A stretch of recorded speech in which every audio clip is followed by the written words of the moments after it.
Hello students, நம்ம இந்த வீடியோல என்ன பார்க்கலாம்னா யூனிட் 4 எக்ஸைஸ் 4.1 பார்க்கலாம். 4.1ல 9th சம் பார்க்கலாம். 9th சம் क्वेश्चन பாருங்க புக்ல பேஜ் நம்பர் 125ல இருக்கு. Book page number 125. So question பாருங்க, நான் ரீட் பண்றேன். 9th sum பாருங்க. A number is increased by 25% and then decreased by 20%. Find the percentage change in that number அப்படின்னு தந்திருக்காங்க. ஸோ ஒரு நம்பர் இருக்கு, அந்த நம்பர் என்னன்னு எனக்கு தெரியாது சரியா. அந்த நம்பர்லேருந்து எனக்கு 25% இன்க்ரீஸ் ஆகுது. ஸோ இன்க்ரீஸ் ஆச்சுன்னா எனக்கு ஒரு வேல்யூ கிடைக்குமா, அதுலேருந்து 20% டிக்ரீஸ் ஆகுது. So find the percentage change in that number. So அந்த நம்பரில் என்ன எவ்வளோ சேஞ்ச் ஆகிருக்கு, அதனோட பர்சன்டேஜ் என்ன அப்படின்னு கேட்டிருக்காங்க. ஸோ இது எப்படி போடலான்னு பாருங்க. ஸோ ஃபஸ்ட்டு இதில் என் நம்பர் இன்க்ரீஸ்ட் பை 25% இருந்திருக்காங்களா. ஸோ என் நம்பர் ஒரு நம்பர் இருக்கு, அந்த நம்பரை நான் என்னன்னு எடுத்துக்கலாம், எக்ஸ்ன்னு எடுத்துக்கலாம். Let the number be x. ஓகேவா, அந்த நம்பர் வந்து நானும் எடுத்துக்கலாம் எக்ஸ்ன்னு. ஓகே, ஸோ ஃபர்ஸ்ட் என்ன சொல்லியிருக்காங்க, an number is increased by 25%. An number is increased. So இன்க்ரீஸ்டுனா ப்ளஸ் வரும், 25%னா 25% இப்படி எழுதுவோமா. ஸோ இந்த பர்சன்டேஜ் வந்துச்சுனால என்ன போடுவோம், பை 100 போடுவோம், இன்டூ எக்ஸ்ன்னு வரும். ஓகேவா, இந்த நம்பர்லேருந்து எனக்கு 25% இன்க்ரீஸ் ஆகுது. So 25/100 into X. ஸோ இதை நீங்கள் எல்சிஎம் எடுங்க, இங்கே பை 1ன்னு அர்த்தம் எடுத்தீங்கன்னா என்ன ஆகும், கிராஸ் மல்டிப்ளை தான், 100x ஆயிரும். ப்ளஸ் இங்கே பார்த்தீங்கன்னா 25x அப்படியே இருக்கு, கீழே பை 100. ஓகேவா, ஸோ இதை நீங்கள் ஆட் பண்ண என்ன வருது, 100 + 25 எனக்கு 125 ஆயிரும். எக்ஸ் இருக்குனால எக்ஸ் ரெண்டும் சேமாக லைக் டேர்ம்ஸாக. ஸோ ரெண்டும் ஆட் பண்ணி எக்ஸ் அப்படியே போட்டு டிவைட் பை 100. ஸோ இப்போ இது ரெண்டும் நான் கேன்சல் பண்ணலாமா, கேன்சல் பண்ணால் நீங்கள் 5 டேபிளையும் கேன்சல் பண்ணலாம், இல்லைன்னா 25 டேபிளையும் கேன்சல் பண்ணலாம். 25 டேபிளில் கேன்சல் பண்ணிங்கன்னா 4 × 25 எனக்கு 100 சரியா. 25 டேபிளில் 4 டைம்ஸ் எனக்கு 100 வரும். 125 பார்த்தீங்கன்னா 5 டைம்ஸ் வரும். 4 × 25 100, 5 × 25 எனக்கு 125 வரும். ஓகேவா, ஸோ அப்போ என்ன வந்திருக்கு, 5/4x. இங்கே இருக்க எக்ஸ் அப்படியே இருக்கு. ஓகேவா, ஸோ இது வந்து நியூ நம்பர், இது அப்படியே வச்சுக்கோங்க. நெக்ஸ்ட் என்ன சொல்லியிருக்காங்கன்னா, டிக்ரீஸ்டு பை 20%. Decreased by 20%. ஓகேவா, ஸோ இந்த நம்பர்லேருந்து 20% டிக்ரீஸ் ஆதான். ஸோ அப்போ என்ன ஆகும், 5/4x. ஸோ இந்த நம்பர்லேருந்து எனக்கு 20% டிக்ரீஸ் ஆகுது. ஸோ இந்த நம்பர் எழுதிட்டு மைனஸ் 20%னா 20/100. இந்த நம்பர் அப்படி இங்கே வருமா, எப்படி எக்ஸ்லேருந்து எனக்கு இவ்வளோ நம்பர் இன்க்ரீஸ் ஆச்சு, எதுலேருந்து இன்க்ரீஸ் ஆச்சு, எக்ஸ்லேருந்து. ஸோ இங்கே எக்ஸ் வந்திருக்கு, அதே மாதிரி இந்த நம்பர் இங்கே வரும், 5/4 × எக்ஸ்ன்னு வரும். ஓகேவா, ஸோ இதை நம்ம ஃபஸ்ட்டு சிம்பிளிஃபை பண்ணிக்கலாம். சிம்பிளிஃபை பண்ணிங்கன்னா இந்த 0 எனக்கு கேன்சல் ஆயிருமா. ஸோ இது ரெண்டும் நான் 5 டேபிளில் கேன்சல் பண்ணலாம். 1 2s are 2, 5 2s are 10. Again இந்த 2 5 எனக்கு கேன்சல் ஆயிரும். ஓகேவா, அப்போ என்ன இருக்குது, இங்கே 5/5x/4ன்னு இருக்குது, மைனஸ் இங்கே பார்த்தீங்கன்னா எனக்கு என்ன இருக்குது, எக்ஸ் 1 × x பை கீழே பார்த்தீங்கன்னா வெறும் 4 தான் இருக்குது. இங்கே 1 × 4 4. ஸோ இதை நான் என்ன பண்ணுவேன், டினாமினேட்டர் சேமாக இருக்குன்னா டினாமினேட்டர் அப்படியே எழுதிக்கோங்க, 5x - xன்னு வந்துடுமா. ஓகேவா, ஸோ 5xல 4x போயிடுச்சுன்னா எனக்கு என்ன வந்துடும், சாரி 5xல -x போயிடுச்சுன்னா எனக்கு 4x/4ன்னு வரும். So is equal to 4 cancellation எனக்கு எக்ஸ்ன்னு தான் வரும். ஓகேவா, ஸோ உங்கள் கொஷின் என்ன கேட்டிருக்காங்கன்னு பார்த்தீங்கன்னா, the percentage change in that number. So change in percentage கேட்டிருக்காங்க இல்லையா. ஸோ எவ்வளோ சேஞ்ச் ஆயிருக்குன்னு பார்ப்போம். Change in percentage is equal to, formula என்னன்னு பார்த்தீங்கன்னா,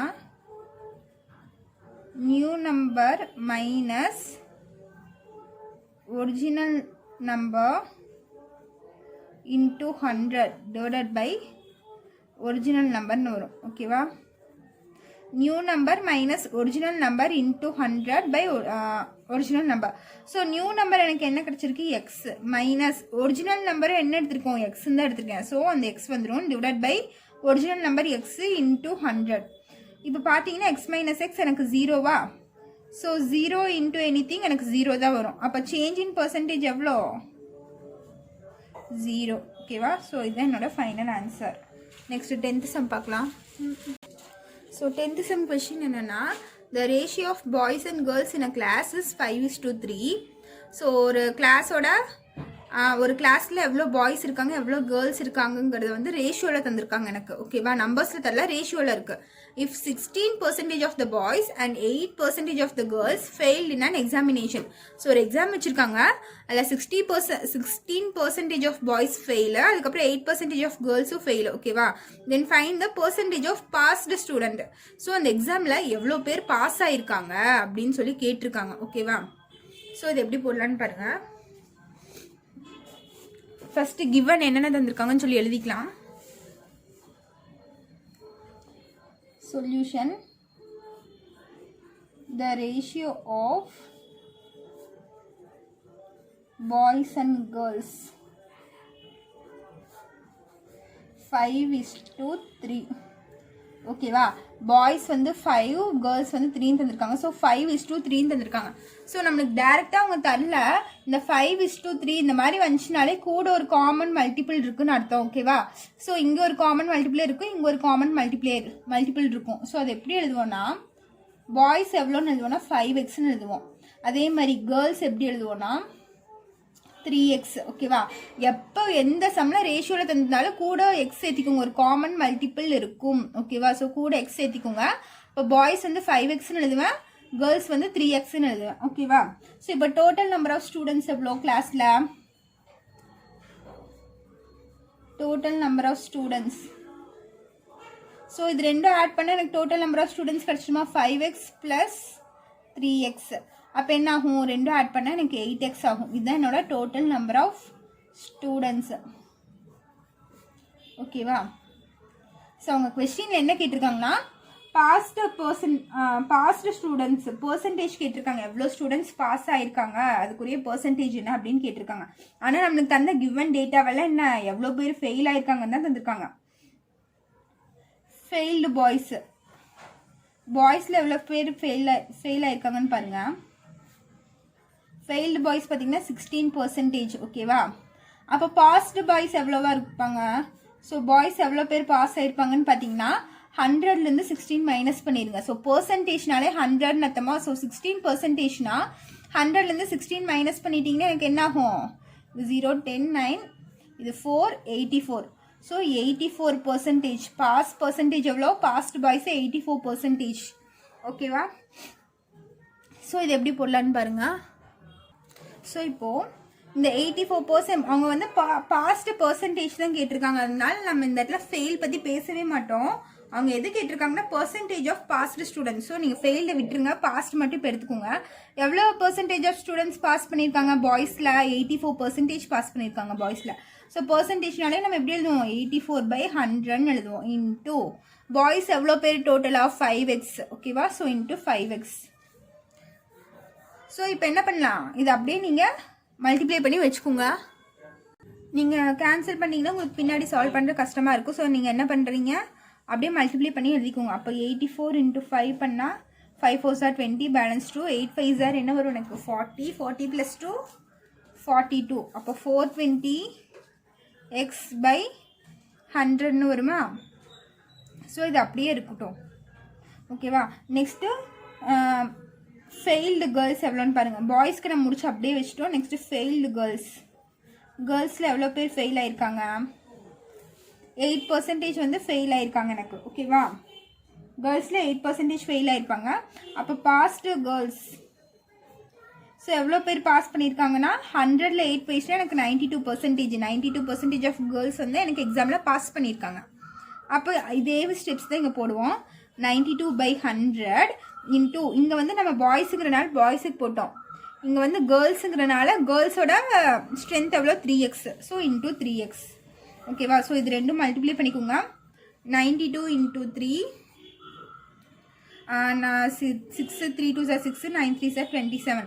அப்போ 276 × x/100ன்னு வரும். ஸோ இது வந்து கேர்ள்ஸ், பாஸ்டு கேர்ள்ஸ் எவ்வளோன்னு. ஸோ இப்போ பார்த்தீங்கன்னா நம்ம என்ன கண்டுபிடிச்சிருக்கோம்? பாஸ்டு கேர்ள்ஸ் எவ்வளோ பேர் பாஸ் ஆகிருக்காங்கன்னு கண்டுபிடிச்சிருக்கோம். பாஸ்ட் கேர்ள்ஸ், இங்கே வந்து பாஸ்ட் பாய்ஸ். ஓகேவா? ஸோ இது நம்ம கண்டுபிடிச்சிருக்கோம். நெக்ஸ்ட் பாருங்க, பாஸ்ட் ஸ்டூடெண்ட்ஸ் கண்டுபிடிக்கலாம். ஸோ பாஸ்ட் ஸ்டூடெண்ட்ஸ் நம்ம எப்படி போடுவோம்? ரெண்டும் ஆட் பண்ணால் போதுமா? Passed students. ஸோ பாஸ்ட் ஸ்டூடெண்ட்ஸ்னா எப்படி? பாய்ஸ் எவ்வளோ கேர்ள்ஸ் எவ்வளோன்னு ஆட் பண்ணுவோம். ஸோ பாஸ்ட் பாய்ஸ் எவ்வளோ? 420x/100 ப்ளஸ் பாஸ்ட் பாய்ஸ் எவ்வளோ? 276x/100. இங்கே 100 வரும். ஸோ இது ரெண்டும் ஆட் பண்ணுங்க. ஆட் பண்ண என்ன வரும்? 696x/100.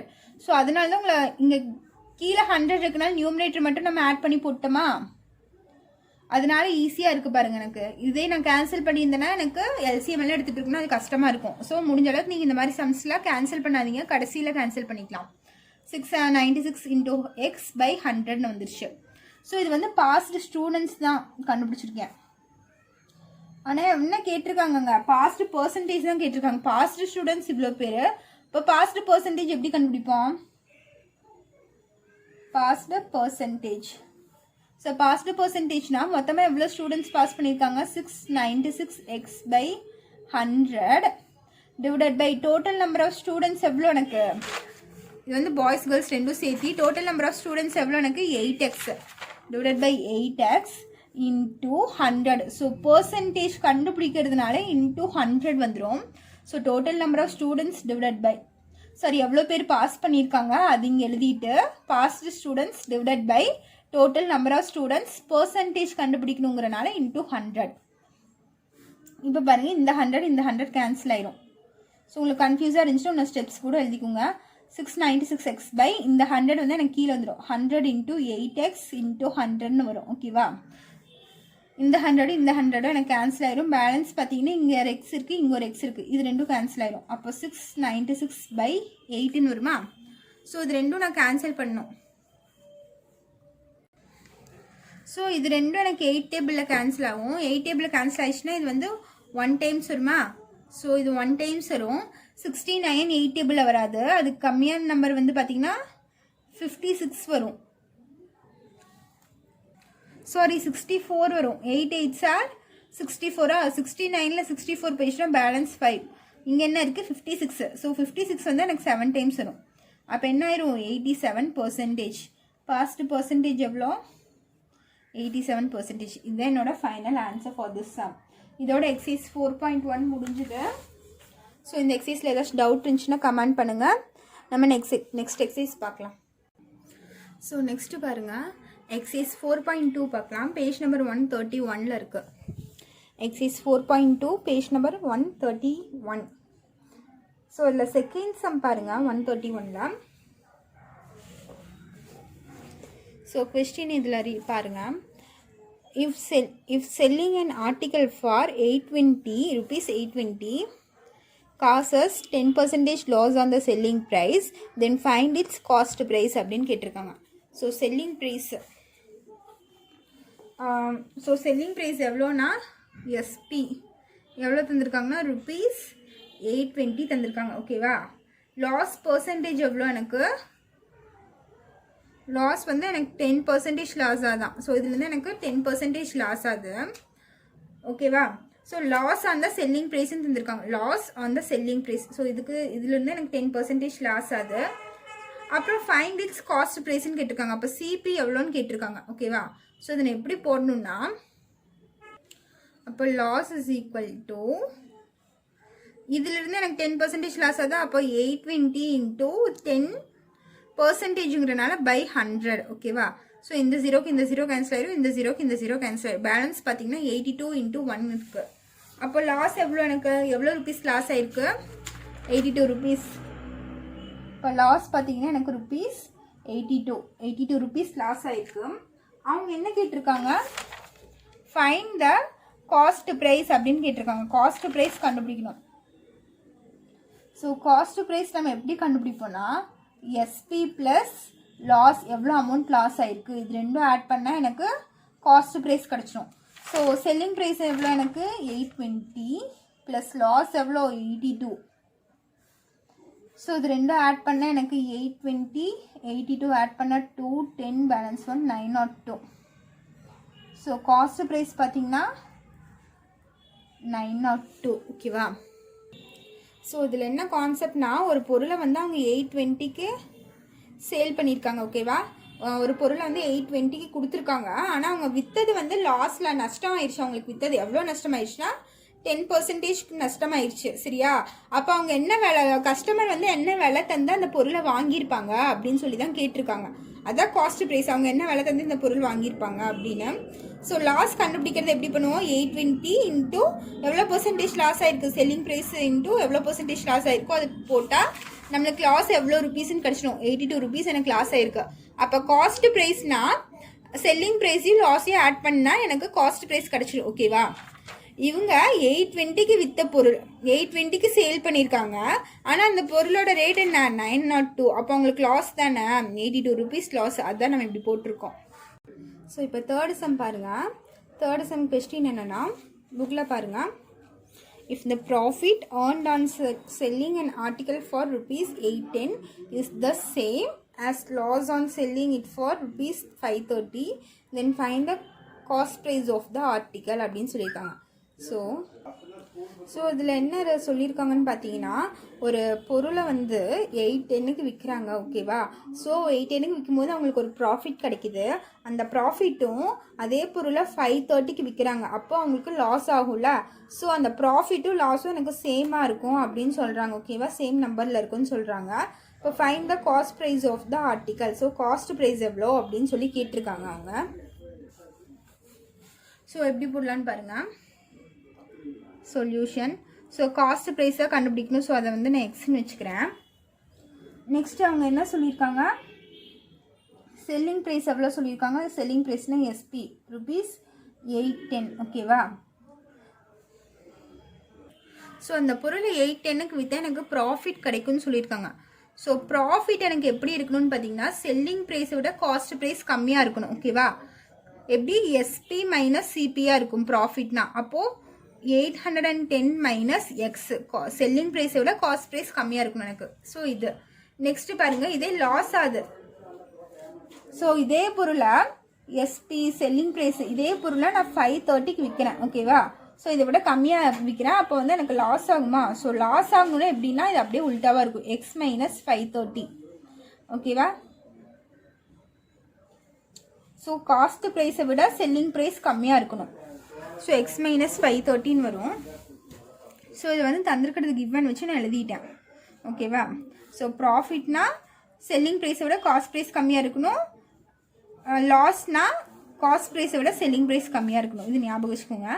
ஸோ அவங்க என்ன சொல்லியிருக்காங்கன்னா, இது ரெண்டும் ஈக்குவல்னு தந்திருக்காங்க. ஓகேவா? இந்த ரெண்டு அமௌண்ட்டும் எனக்கு ஈக்குவலாக இருக்கும். ஸோ கிவன் இது ரெண்டும் ஈக்குவலாக இருக்கும்னு சொல்லியிருக்காங்க. ஸோ நான் இது ரெண்டும் ஈக்குவேட் பண்ணிக்க போகிறேன். ஈக்குவேட் பண்ண என்ன ஆகுனா, 110 minus X is equal to X minus 530 வரும். ஸோ இப்போ கான்ஸ்டன்ட்டில் இந்த சைடு கொண்டு வந்துக்கோங்க, வேரியபிள்ஸில் இந்த சைடு கொண்டு போய்க்கோங்க. அப்போ 110 இங்கே இருக்க மைனஸ் 530 இங்கே வந்துச்சுன்னா ப்ளஸ் 530 ஆகும். எக்ஸு இங்கே இருக்க மைனஸ் எக்ஸ் இங்கே போச்சுன்னா ப்ளஸ் எக்ஸ் ஆகும். ஸோ இது ரெண்டும் ஆட் பண்ணால் எனக்கு என்ன ஆகும்? 810 530 0 இது 4 இது 13 1340 is equal to 2x ஆகும். அப்போ 2x is equal to 1340 ஆகுமா? அப்போ x is equal to 1340/2 ஆகுமா? இங்கே இருக்க 2 இந்த சைடு வந்துச்சுன்னா எனக்கு டிவிஷனில் போயிடும். ஸோ டிவிஷனில் போகும்போது நான் இது ரெண்டும் கேன்சல் பண்ணிக்கலாமா? கேன்சல் பண்ணால் 1 2s are 2. இங்கே 1 வந்து 2 டேபிளில் வராது. ஸோ கூட்டிருக்க நம்பரையும் சேர்த்திக்கிறேன். அப்போ 13 2 டேபிளில் வராது. அது கம்மியான நம்பர் வந்து 12 வந்து 6 டைம்ஸ் வரும். 13 12 போயிடுச்சுன்னா பேலன்ஸ் 1. இந்த இடத்துல 14 ஆயிடுச்சா? ஸோ 14 எவ்வளோ டைம்ஸ் வரும்? 7 டைம்ஸ் வரும். இங்கே இருக்க 0 0. ஓகேவா? அப்போ எக்ஸ் வந்து 670. ஓகேவா? புரிஞ்சுதா? ஸோ எக்ஸுங்கிறது நம்ம என்ன எடுத்துக்கோம்? சிபின்னு எடுத்துருக்கோம். அப்போ காஸ்ட் ப்ரைஸ் எவ்வளோ? காஸ்ட் ப்ரைஸ் வந்து 630. ஓகேவா? ஸோ இதுதான் என்னோட final answer for this sum. So நீங்கள் ஃபார்முலாஸ் படிச்சுக்கோங்க. ஃபார்முலாஸ் படித்தா தான் இந்த எக்ஸைஸ்க்கு நீங்கள் போட முடியும் சம்ஸ் எல்லாம். ஓகேவா? ஃபுல்லாக selling price, cost price, profit, loss இந்த மாதிரி தான் இந்த எக்ஸைஸ் ஃபுல்லாக வரும். ஸோ நீங்கள் ஃபார்முலா தெரியாமல் இந்த எக்ஸைஸ் டச் பண்ணவே முடியாது. ஸோ ஃபார்முலாஸ் நீங்கள் தரவாக படிச்சுக்கோங்க. இந்த எடுத்த சம்ஸு ப்ரீவியஸ் எக்ஸசைஸ் 4.1ல் ஒரு 2 சம்ஸ் எடுத்தோம்ல, அந்த சம்ஸில் ஏதாச்சும் டவுட் இருந்துச்சுனாலும் கமெண்ட் பண்ணுங்கள். அந்த எக்ஸசைஸ் நீங்கள் போட்டு பாருங்கள். அதில் ஏதாச்சும் டவுட்டு, இந்த எக்ஸசைஸில் ஏதாச்சும் டவுட் இருந்துச்சுன்னா, ஃபார்முலாஸில் ஏதாச்சும் டவுட் இருந்தாலும் கமெண்ட் பண்ணுங்கள். தேங்க்யூ.